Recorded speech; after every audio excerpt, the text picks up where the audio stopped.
നമസ്കാരം, എല്ലാവർക്കും ആമീസ് ഫുഡ് കോർട്ടിലേക്ക് സ്വാഗതം. എൻ്റെ പേര് സുമിത. ഇന്ന് ഞാൻ വന്നിരിക്കുന്നത് നമ്മുടെ യൂട്യൂബിൽ വൈറലായിക്കൊണ്ടിരിക്കുന്ന ഒരു കിഡിലൻ മന്തിയുടെ റെസിപ്പി ആയിട്ടാണ്. യമനി മന്തിയാണ്. വളരെ ഈസി ആയിട്ട് നമ്മൾ ഒരു റെസ്റ്റോറൻറ്റ് സ്റ്റൈലിൽ തന്നെ നല്ല ടേസ്റ്റി ആയിട്ട് നമുക്ക് ഈസി ആയിട്ടും വീട്ടിലെങ്ങനെ റെഡിയാക്കുന്നതെന്ന് കൂടി നമുക്ക് നോക്കാം. നമ്മുടെ ഒരു മന്തിയിലേക്ക് നമ്മുടെ ചിക്കൻ ആദ്യം തന്നെ നമുക്ക് മാരിനേറ്റ് ചെയ്തെടുക്കണം. അതിന് വേണ്ടിയിട്ട് ഒരു മസാല റെഡിയാക്കാം. അപ്പോൾ മിക്സിയുടെ ജാറിലേക്ക് ഒരു 1/2 ടേബിൾ സ്പൂൺ അളവിൽ കുരുമുളക് ചേർത്തിട്ടുണ്ട്. 1/2 ടേബിൾ സ്പൂൺ അളവിൽ മല്ലി മുഴുവനെപ്പാടിയുള്ളത്. ഇപ്പോൾ മുഴുവനെപ്പാടിയുള്ള മല്ലി ഇല്ലെങ്കിൽ മല്ലിപ്പൊടി ചേർത്ത് കൊടുത്താലും മതി കേട്ടോ. അതേപോലെ ഒരു 1/2 ടേബിൾ സ്പൂൺ അളവിൽ നല്ല ജീരകം ക്യുമിൻ സീഡാണ് കേട്ടോ ചേർത്ത് കൊടുത്തിരിക്കുന്നത്. പിന്നെ ഇതിലേക്ക് 2 അല്ലി വെളുത്തുള്ളിയാണ്, ചെറിയ 2 അല്ലിയാണ് ചേർത്തത്. വലുതാണെങ്കിൽ 1 ചേർത്താൽ മതി. ആവശ്യത്തിനുള്ള ഉപ്പ്, 1 ടീസ്പൂൺ അളവിൽ കാശ്മീരി മുളക് പൊടിയും കൂടി ചേർത്തിട്ട് നല്ല പോലെ ഒന്ന് പൊടിയാക്കി കൊണ്ടുവരാം കേട്ടോ. ഇതേപോലെ നല്ല പോലെ പൊടിയാക്കി കൊണ്ടുവന്നിട്ടുണ്ട്. അപ്പോൾ അതൊരു ബൗളിലേക്ക് ഞാൻ മാറ്റിയെടുത്തിട്ടുണ്ട് കേട്ടോ. ഇനി ഇതിലേക്ക് ഒരു 3 ടേബിൾ സ്പൂൺ അളവിൽ ഒലിവ് ഓയിലാണ് കേട്ടോ ചേർത്ത് കൊടുക്കുന്നത്. ഒലിവ് ഓയിൽ ഇല്ലെങ്കിൽ സൺഫ്ലവർ ഓയിൽ ചേർത്താലും മതി. ഇനി ഇത് നല്ലപോലെ മിക്സ് ചെയ്തെടുക്കാം. അപ്പോൾ ഈ ഒരു കൂട്ടത്തിൽ തന്നെ ഒരു 1/4 ടീസ്പൂൺ മഞ്ഞൾപ്പൊടിയും കൂടി ഞാനിതിലേക്ക് ചേർക്കുന്നുണ്ട്. അപ്പോൾ മഞ്ഞൾപ്പൊടിക്ക് പകരം സാഫ്രോൺ കളർ ഉണ്ടെങ്കിൽ അത് ചേർത്താലും മതി. ഇപ്പോൾ കളർ നമ്മുടെ വീട്ടിലേക്ക് വേണ്ടി ഉണ്ടാക്കുന്നതാണല്ലോ. അപ്പോൾ ഞാൻ കളർ ഒഴിവാക്കിയിട്ട് മഞ്ഞൾപ്പൊടിയാണ് ചേർത്ത് കൊടുത്തിരിക്കുന്നത്. ഇത് നല്ല പോലെ അങ്ങ് മിക്സ് ചെയ്തെടുക്കാം. അപ്പോൾ ഞാനിവിടെ മന്തിയിലേക്ക് വേണ്ടിയിട്ട് 1.5 കിലോ ചിക്കനാണ് കേട്ടോ എടുത്തിരിക്കുന്നത്. അപ്പോൾ ഞാൻ ദാ ഇതേപോലെ വലിയ പീസസ് ആയിട്ടാണ് കട്ട് ചെയ്ത് എടുത്തിരിക്കുന്നത് കേട്ടോ ചിക്കൻ. അപ്പോൾ നിങ്ങൾക്ക് വേണമെങ്കിൽ നമ്മൾ ബിരിയാണിക്കൊക്കെ ചിക്കനൊക്കെ കട്ട് ചെയ്തെടുക്കൂലേ, ഇതിനേക്കാളും കുറച്ചും കൂടി ചെറിയ പീസസ് ആയിട്ട് അങ്ങനെ വേണമെങ്കിലും ചെയ്തെടുക്കാം. അപ്പോൾ നിങ്ങൾക്ക് ഒന്നെങ്കിൽ ഇത് വരഞ്ഞ് എടുക്കാം കേട്ടോ. മസാല പുരട്ടുമ്പോൾ ഉള്ളിലേക്കൊക്കെ നല്ല പോലെ കയറാൻ വേണ്ടിയിട്ട് നിങ്ങൾക്ക് വേണമെങ്കിൽ ചിക്കനൊക്കെ ഒന്ന് വരഞ്ഞു കൊടുക്കാം. ഞാനിപ്പോൾ ഇതേപോലെ ഒരു ഫോർക്ക് വെച്ചിട്ട് എല്ലാ ഭാഗത്തേക്കും നല്ല പോലെ താഴ്ത്തി തന്നെ കുത്തി കൊടുക്കുന്നുണ്ട്. അപ്പോൾ ചിക്കൻ്റെ എല്ലാ ഭാഗത്തേക്കും ഉള്ളിലേക്കൊക്കെ നല്ല പോലെ മസാല കയറി കിട്ടാൻ വേണ്ടിയിട്ടാണ് കേട്ടോ. എല്ലാ ചിക്കനും ഫോർക്ക് വെച്ചിട്ട് നല്ല പോലെ ആഴത്തിൽ എല്ലാ ഭാഗത്തും ഒരേപോലെ ആയി വരുന്ന വിധത്തിൽ കുത്തി കൊടുത്തിട്ടുണ്ട്. ഇനി ഇതിലേക്ക് നമ്മൾ തയ്യാറാക്കി വെച്ചിരിക്കുന്ന നമ്മുടെ മസാല ഉണ്ടല്ലോ, അത് മൊത്തത്തിൽ അങ്ങ് ഇട്ടിട്ട് എല്ലാ ചിക്കൻ്റെ മുകളിലേക്കും നല്ല പോലെ അങ്ങ് തേച്ച് കൊടുക്കാം കേട്ടോ. എല്ലാ ഭാഗത്തേക്കും ആകുന്ന വിധത്തിൽ തേച്ച് കൊടുക്കാം. അപ്പോൾ നിങ്ങൾ ഉപ്പൊക്കെ ടേസ്റ്റിനനുസരിച്ച് ചേർത്ത് കൊടുക്കാം കേട്ടോ. ബാക്കി എരിവൊക്കെ നമുക്ക് കറക്റ്റ് ആയിരിക്കും. കൂടുതൽ ചിക്കൻ എടുക്കുന്നുണ്ടെങ്കിൽ അതിനനുസരിച്ച് പൊടികളുടെ അളവ് കൂട്ടി കൊടുക്കാൻ മറക്കരുത് കേട്ടോ. അപ്പോൾ ഇതാ എല്ലാ ഭാഗത്തേക്കും ഇതങ്ങ് തേച്ച് കൊടുക്കാം കേട്ടോ. നമുക്കിത് ഓവർനൈറ്റ് ഇങ്ങനെ മസാല പുരട്ടിയിട്ട് വെക്കുകയാണെങ്കിൽ നല്ലതായിരിക്കും. അപ്പോൾ ഫ്രിഡ്ജിൽ നമ്മളിത് നല്ലപോലെ കവർ ചെയ്തിട്ട് സൂക്ഷിച്ചാൽ മതി കേട്ടോ. ഓവർനൈറ്റ് വെക്കുകയാണെങ്കിൽ നല്ലപോലെ മസാലയൊക്കെ പിടിച്ചിട്ട് നല്ല ടേസ്റ്റ് ആയിരിക്കും. അതല്ലെങ്കിൽ കുറഞ്ഞത് 1 മണിക്കൂറെങ്കിലും വെക്കുക.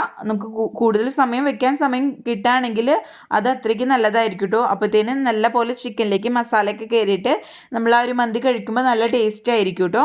അപ്പോൾ ഞാനിപ്പോൾ ഒരു 2 മണിക്കൂറാണ് ഇത് റെസ്റ്റ് ചെയ്യാൻ വെക്കുന്നത്.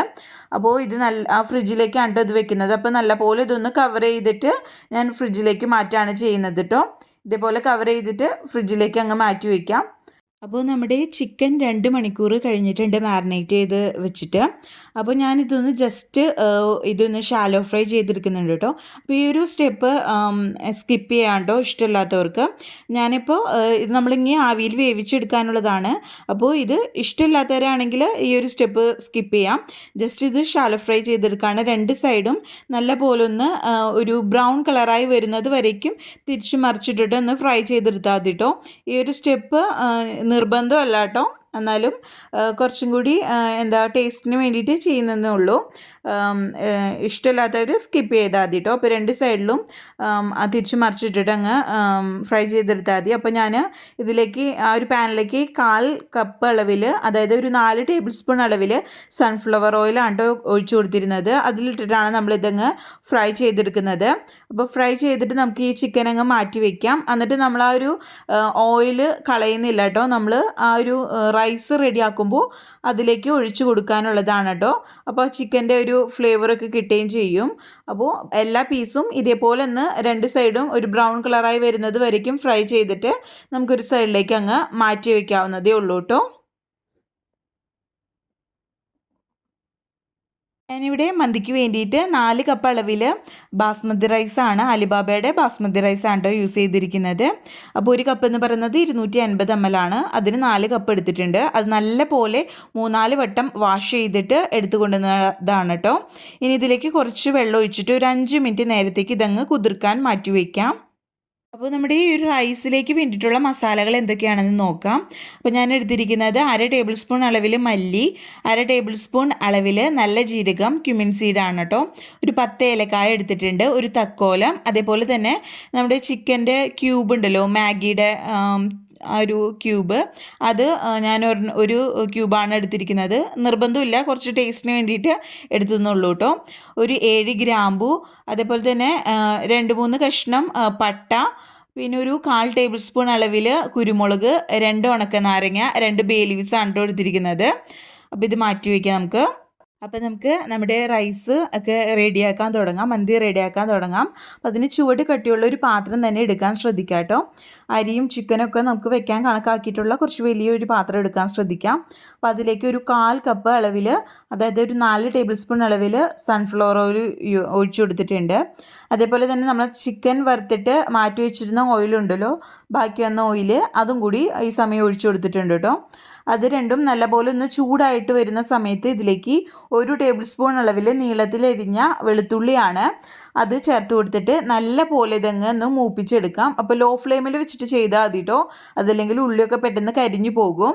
അപ്പോൾ അതൊന്ന് നല്ലപോലെ ഒന്ന് വാടി വന്നാൽ നമുക്കിതിലേക്ക് സവാള, ക്യാപ്സിക്കം, പച്ചമുളക് ചേർത്ത് കൊടുക്കാം. അപ്പോൾ മീഡിയം സൈസിലുള്ള ഒരു സവാള നീളത്തിലരിഞ്ഞത്, മീഡിയം സൈസിലുള്ള ഒരു ക്യാപ്സിക്കം നീളത്തിൽ ചെറുതായിട്ട് അരിഞ്ഞത്, അതേപോലെ തന്നെ 4 പച്ചമുളകാണ് ചേർത്ത് കൊടുത്തിരിക്കുന്നത്. ഓരോരുത്തരുടെ എരിവിനനുസരിച്ച് നിങ്ങൾക്ക് എന്തോരം എരിവ് വേണം അതിനനുസരിച്ച് പച്ചമുളക് ചേർത്ത് കൊടുക്കുക കേട്ടോ. അത്യാവശ്യം എരിവുള്ള 4 പച്ചമുളകാണ്, അത് കീറിയിട്ടൊന്നുമില്ല, അങ്ങനെ പാടെ തന്നെ ചേർത്ത് കൊടുത്തിരിക്കുന്നതാണ് കേട്ടോ. ഇനി നല്ല പോലെ ഇതങ്ങ് വഴറ്റിയെടുക്കാം. നല്ല പോലെ ഒന്ന് വാടി വരുമ്പോൾ ഞാൻ നേരത്തെ കാണിച്ചില്ലേ മസാലകളൊക്കെ, അത് മൊത്തത്തിൽ അങ്ങ് ഇട്ട് കൊടുക്കാം. അതേപോലെ തന്നെ ചിക്കൻ്റെ ക്യൂബ് ഒന്ന് കൈ വെച്ചിട്ടൊന്ന് പൊടിച്ചിട്ട് ചേർത്ത് കൊടുക്കാം കേട്ടോ. അപ്പോൾ ഇതിൻ്റെ അളവൊക്കെ ഞാൻ ഡിസ്ക്രിപ്ഷൻ ബോക്സിൽ കറക്റ്റായിട്ട് കൊടുക്കാം കേട്ടോ. ഡൗട്ടുള്ളവർ അതിൽ നോക്കിയാൽ മതി. അപ്പോൾ ഇതിങ്ങി നല്ലപോലെ ഇതൊന്ന് മൂപ്പിച്ചെടുക്കാം കേട്ടോ. ലോ ഫ്ലെയിമിൽ വെച്ച് ചെയ്യാം കേട്ടോ എല്ലാവരും. അപ്പോൾ നമ്മൾ മസാലയൊക്കെ ചേർത്ത് കൊടുത്തിട്ട് നല്ലപോലെ മൂത്ത് വന്നിട്ടുണ്ട്. ഇനി ഇതിലേക്ക് നമുക്ക് അരി ചേർത്ത് കൊടുക്കാം. ഞാനൊരു 5 മിനിറ്റാണ് ഇത് സോക്ക് ചെയ്യാൻ വേണ്ടിയിട്ട് വെച്ചിരുന്നത്. 5 മിനിറ്റിന് ശേഷം അതിൽ വെള്ളമൊക്കെ നല്ലപോലെ വാല വെച്ചിട്ട് ഒട്ടും വെള്ളമില്ലാതെ തന്നെ നമ്മൾ ചെമ്പിലേക്ക് ഇട്ട് കൊടുത്തിരിക്കുന്നത്. ഇനി ഇതൊരു 3 മുതൽ 4 മിനിറ്റ് വരെ ലോ ഫ്ലെയിമിലിട്ടിട്ട് നല്ല പോലെ അങ്ങ് വറുത്തെടുക്കാം. 5 മിനിറ്റിൽ കൂടുതൽ നമ്മൾ ഇതങ്ങ് സോക്ക് ചെയ്യാൻ വെക്കരുത്, അത് പ്രത്യേകം ശ്രദ്ധിക്കാം കേട്ടോ. അപ്പോൾ ഇതാ 4 മിനിറ്റിന് ശേഷം നമ്മൾ അരി നല്ലപോലെ വറുത്ത് വന്നിട്ടുണ്ട്. ലോ ഫ്ലെയിമിൽ വെച്ച് ചെയ്താൽ മതി കേട്ടോ ഇത്. ഇനി അരി വേവാൻ ആവശ്യത്തിനുള്ള വെള്ളം കൂടി ഒഴിച്ചു കൊടുക്കാം. ഞാനിപ്പോൾ 4 ഗ്ലാസ് അരിയാണ് എടുത്തിരുന്നത്. അപ്പോൾ 6 ഗ്ലാസ് വെള്ളം ഒഴിച്ചു കൊടുത്തിട്ടുണ്ട്. ആവശ്യത്തിനുള്ള ഉപ്പും ചേർത്ത് കൊടുത്തിട്ടുണ്ട്. നിങ്ങൾ ഏതൊരു ഗ്ലാസ്സിലാണോ അല്ലെങ്കിൽ കപ്പിലാണോ നമ്മൾ അരി അളക്കുന്നത് ആ ഒരു പാത്രത്തിൽ തന്നെ വെള്ളവും എടുക്കാൻ ശ്രദ്ധിക്കാം. അപ്പോൾ 1 കപ്പ് അരിക്ക് 1.5 കപ്പ് വെള്ളം എന്ന രീതിയിലാണ് ഒഴിച്ചു കൊടുത്തിരിക്കുന്നത്.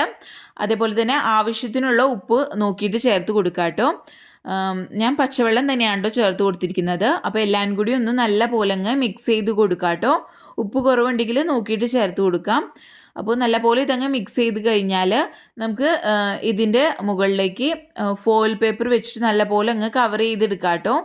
അപ്പോൾ ഒരു 3 അലുമിനിയം ഫോയിൽ വെച്ചിട്ടാണ് ഞാനിത് നല്ലപോലെ ടൈറ്റ് ചെയ്ത് സൈഡൊക്കെ പ്രസ് ചെയ്തിട്ട് നമ്മുടെ ഒരു പാത്രം, നമ്മുടെ ഒരു ചെമ്പ് ഒന്ന് കവർ ചെയ്തെടുത്തിരിക്കുന്നത്. നല്ലപോലെ അതൊന്ന് കവർ ചെയ്ത് കഴിഞ്ഞാൽ ഇതിൻ്റെ മുകളിൽ ഇതേപോലെ ഒരു സ്റ്റിക്ക് വെച്ചിട്ട് നമുക്കൊന്ന് ഹോൾസ് ഇട്ട് കൊടുക്കാം. ഒരു അരിപ്പ പോലെ നമുക്ക് ഇതിൻ്റെ മുകളിൽ ചിക്കൻ വെച്ച് കൊടുക്കാനുള്ളതാണ്. അപ്പോൾ നല്ലപോലെ ഇതേപോലെ ഹോൾസ് ഇട്ട് കൊടുക്കാം കേട്ടോ. അപ്പോൾ ഇതാ നമ്മൾ മൊത്തത്തിൽ അങ്ങ് ഹോൾസ് ഇട്ട് കൊടുത്തിട്ടുണ്ട്. ഈ ഒരു അലുമിനിയം ഫോയിലിൻ്റെ മുകളിലേക്ക് നമ്മൾ ചിക്കൻ നമ്മൾ നേരത്തെ ഫ്രൈ ചെയ്ത് മാറ്റി വെച്ചിരുന്നല്ലോ, അത് മൊത്തത്തിൽ അങ്ങ് വെച്ച് കൊടുക്കാം കേട്ടോ. ഇങ്ങനെ എന്തിനാണ് ചെയ്യുന്നത് എന്ന് വെച്ചാൽ നമ്മളിങ്ങനെ ഇത് ആവിയിൽ വേവിച്ചെടുക്കാൻ പോവാണ്. അപ്പോൾ ആ വേവിച്ചെടുക്കുമ്പോൾ ആ ചിക്കനിൽ നിന്ന് വരുന്ന വെള്ളം മൊത്തം ഈ അരിപ്പ് നമ്മൾ ഈ ഹോൾസ് ഇട്ട് കൊടുത്തിട്ടില്ലേ അതുവഴി നമ്മുടെ ആ ഒരു റൈസിലേക്ക് വീഴും. അപ്പോൾ ആ റൈസ് കഴിക്കാൻ തന്നെ നല്ല ടേസ്റ്റ് ആയിരിക്കും. ആ ചിക്കൻ്റെ ഫ്ലേവറൊക്കെ കിട്ടിയിട്ട് നല്ല ടേസ്റ്റ് ആയിരിക്കും കേട്ടോ കഴിക്കാൻ വേണ്ടിയിട്ട്. അപ്പോൾ ചിക്കൻ മൊത്തത്തിൽ അങ്ങ് നമ്മൾ ഇതിൻ്റെ മുകളിലേക്ക് വെച്ച് കൊടുത്തിട്ടുണ്ട്. അപ്പോൾ നമ്മൾ ജസ്റ്റ് ഇത് ഷാലോ ഫ്രൈ ചെയ്തെടുത്തിട്ടേ ഉള്ളൂ. മൊത്തത്തിൽ അങ്ങ് ചിക്കൻ വെന്തിട്ടില്ല. ഇങ്ങനെ ചെയ്തെടുത്ത് മൂടി വെച്ച് നമ്മൾ ആവിൽ വേവിച്ചെടുക്കുമ്പോൾ നല്ല പോലെ അതങ്ങ് വെന്ത് കിട്ടും കേട്ടോ. അപ്പോൾ മൊത്തത്തിൽ പീസസ് നമ്മുടെ ചിക്കൻ്റെ പീസസൊക്കെ വെച്ച് കൊടുത്തിട്ടുണ്ട്. ഇനി ഇത് നല്ല പോലെ അങ്ങ് കവർ ചെയ്ത് കൊടുക്കാം. അപ്പോൾ അലൂമിനിയം ഫോയിൽ വെച്ചിട്ട് തന്നെ ചിക്കൻ്റെ മുകളിലേക്ക് ഒരു 3-4 ഷീറ്റ് വെച്ചിട്ട് നല്ല പോലെ ഇതങ്ങ് കവർ ചെയ്തെടുക്കാം കേട്ടോ. ടൈറ്റ് ചെയ്തിട്ട് സൈഡൊക്കെ പ്രസ് ചെയ്ത് നല്ല പോലെ ഇതേപോലെ അങ്ങ് കവർ ചെയ്തെടുക്കാം. ഇനി ഈ സമയമൊക്കെ നമ്മൾ ലോ ഫ്ലെയിമിലാണ് ഇട്ടിരുന്നത്. ഇനി നമ്മൾ മീഡിയം ഫ്ലെയിമിലേക്ക് മാറ്റിയിട്ട് ഒരു 30 മിനിറ്റ് ഇത് വേവിക്കുക.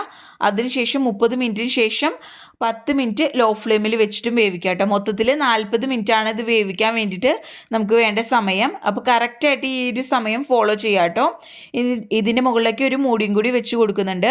30 മിനിറ്റ് മീഡിയം ഫ്ലെയിമിൽ വെക്കുക. അതിനുശേഷം 10 മിനിറ്റ് ലോ ഫ്ലെയിമിൽ. അപ്പോൾ ഇത് വെന്ത് വരട്ടെ കേട്ടോ.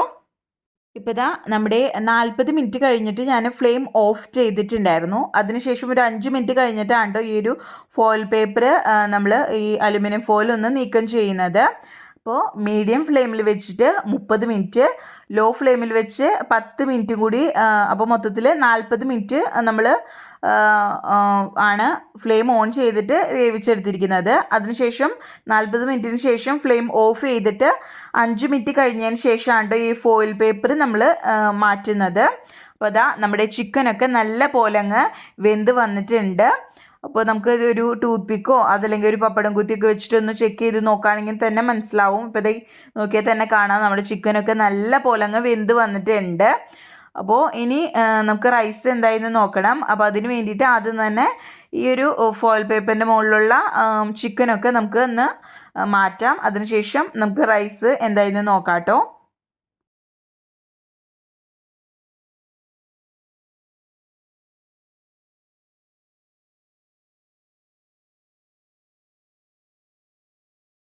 അപ്പോൾ അതാ നമ്മുടെ റൈസൊക്കെ നല്ല പോലെ വെന്ത് വന്നിട്ടുണ്ട് കേട്ടോ. അപ്പോൾ അതാ നോക്കിയാൽ തന്നെ കാണാം ഒട്ടും ഒട്ടിപ്പിടിക്കാതെയൊക്കെ തന്നെ നല്ല പോലെ ഉതിർന്ന് കിട്ടിയിട്ടുണ്ട് കേട്ടോ നമ്മുടെ റൈസ്. അപ്പോൾ ഇപ്പോൾ ചൂടോട് കൂടി നമ്മൾ നോക്കുമ്പോൾ കുറച്ച് ഒട്ടിപ്പിടിച്ച പോലെയാണ് തോന്നുന്നത്. പക്ഷെ കുറച്ച് നേരം ഇരിക്കുമ്പോഴത്തേനും നല്ല പോലെ ഉതിർന്ന് കിട്ടും കേട്ടോ. അപ്പോൾ അതാ നമ്മുടെ ചിക്കനിൽ നിന്നുള്ള ആ ഒരു വെള്ളമൊക്കെ ഇതിലേക്ക് ഇറങ്ങിയിട്ടുണ്ട്. ഇനി നമ്മൾ ഇതിൻ്റെ മുകളിലേക്ക് നേരത്തെ മാറ്റി നമ്മുടെ ഫോയിൽ പേപ്പറിൻ്റെ മുകളിൽ നിന്ന് മാറ്റിയ നമ്മുടെ ചിക്കൻ്റെ പീസസ് ഉണ്ടല്ലോ, അത് ഈ ഒരു റൈസിൻ്റെ മുകളിലേക്ക് അങ്ങ് മൊത്തത്തിൽ അങ്ങ് വെച്ച് കൊടുക്കാം കേട്ടോ. ഇനി ഇതിലേക്ക് നമ്മളൊരു ചാർക്കോളോ ഒന്ന് കത്തിച്ചിട്ട് ഒരു സ്മോക്കി ഫ്ലേവർ കിട്ടാൻ വേണ്ടിയിട്ട് നമ്മളൊന്ന് വെച്ച് കൊടുക്കുന്നുണ്ട്. അപ്പോൾ ആദ്യം തന്നെ ഇതിൻ്റെ മുകളിലേക്ക് ആ ഒരു ചിക്കൻ്റെ പീസുകളൊക്കെ വെച്ച് കൊടുക്കാം. അപ്പോൾ ഞാനൊരു പാത്രത്തിൽ ചിരട്ട കത്തിച്ചിട്ട് അതിൻ്റെ കനലാണ് കേട്ടോ ഇട്ട് കൊടുത്തിരിക്കുന്നത്. എൻ്റെ അടുത്ത് ചാർക്കോൾ ഇല്ലാത്തതുകൊണ്ടാണ്. ചാർക്കോൾ ഉള്ളവരാണെങ്കിൽ അത് വെച്ച് കൊടുത്തിട്ട് കത്തിച്ച് വെച്ച് കൊടുത്താൽ മതി. അതിൻ്റെ മുകളിലേക്ക് കുറച്ച് സൺഫ്ലവർ ഓയിലും കൂടി ഒഴിച്ചു കൊടുക്കുക. പെട്ടെന്ന് തന്നെ അത് കവർ ചെയ്തിട്ട് നമ്മൾ അത് കുറച്ച് നേരം വെക്കാം കേട്ടോ. അപ്പോൾ ഞാൻ ആ ഒരു ഫോയിൽ പേപ്പർ വെച്ചിട്ട് തന്നെ ഒന്ന് കവർ ചെയ്തിട്ട് ഒരു മൂടിയും കൂടി വെച്ച് നല്ല പോലെ ടൈറ്റ് ചെയ്തൊന്ന് കവർ ചെയ്ത് എടുക്കുന്നുണ്ട്.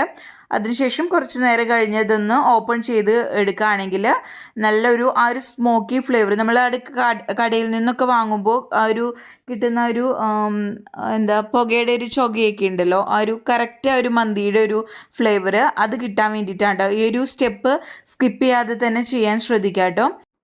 അപ്പോൾ ഇത്രയേ ഉള്ളൂ, നമ്മുടെ മന്തി ഇവിടെ അടിപൊളിയായിട്ട് റെഡി ആയിട്ടുണ്ട് കേട്ടോ. അപ്പോൾ അതാ നമുക്കിതൊന്ന് മിക്സ് ചെയ്തെടുക്കാം കേട്ടോ. അപ്പോൾ എല്ലാ ഭാഗത്തേക്കും നല്ല പോലെ അങ്ങ് മിക്സ് ചെയ്തെടുക്കാം കേട്ടോ. ഇനി ഒട്ടും അടി പിടിക്കാതെ തന്നെ ആണ് ഇത് കിട്ടിയിരിക്കുന്നത്. അപ്പോൾ നമ്മൾ ആ ഒരു പറഞ്ഞ ഒരു സമയം കറക്റ്റായിട്ട് നോക്കിയിട്ട് ചെയ്യുകയാണെങ്കിൽ നമ്മളൊന്ന് ടൈമർ വെച്ചിട്ട് തന്നെ ഒന്ന് ചെയ്ത് എടുക്കുകയാണെങ്കിൽ പെർഫെക്റ്റ് ആയിട്ട് തന്നെയുള്ള റൈസ് നമ്മളൊരു റെസ്റ്റോറൻറ്റിൽ പോയി കഴിക്കുന്ന അതേ രുചിയിലുള്ള ഒരു മന്തി നമുക്ക് പെർഫെക്റ്റ് ആയിട്ട് വീട്ടിൽ ഈസി ആയിട്ട് ഒരു ടെൻഷനില്ലാതെ തന്നെ ഉണ്ടാക്കിയെടുക്കാം കേട്ടോ. അപ്പോൾ എല്ലാവർക്കും ഈ വീഡിയോ ഇഷ്ടപ്പെട്ടെന്ന് വിചാരിക്കുന്നു. വീഡിയോ ഇഷ്ടപ്പെട്ടാൽ ലൈക്ക് ചെയ്യാനും നിങ്ങളുടെ ഫ്രണ്ട്സും റിലേറ്റീവ്സും ഒക്കെ ആയിട്ട് വീഡിയോ ഷെയർ ചെയ്യാനും മറക്കരുത് കേട്ടോ. അപ്പോൾ ഇത് ഞാൻ പറഞ്ഞ പോലെ ഇരിക്കും തോറും ഒന്നും കൂടി ഉതിർന്ന് കിട്ടത്തേ ഉള്ളൂ. അപ്പോൾ നിങ്ങൾ ആദ്യം നോക്കുമ്പോൾ കുഴഞ്ഞിരിക്കുന്നതെന്ന് വെച്ചിട്ട് ടെൻഷൻ അടിക്കേണ്ട.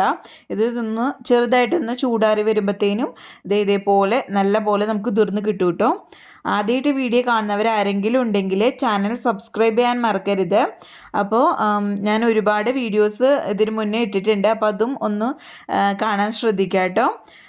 അതേപോലെ തന്നെ ഇതൊന്ന് ട്രൈ ചെയ്തിട്ട് അഭിപ്രായമൊക്കെ താഴെ കമൻറ്റ് ബോക്സിൽ അറിയിക്കാനും മറക്കരുത്. അപ്പോൾ തീർച്ചയായിട്ടും നിങ്ങൾക്ക് വീഡിയോ ഇഷ്ടപ്പെട്ടെന്ന് വിചാരിക്കുന്നു. അപ്പോൾ അടുത്ത അടിപൊളി വിഭവങ്ങളായിട്ട് വരുന്നത് വരയ്ക്കും ബൈ. താങ്ക്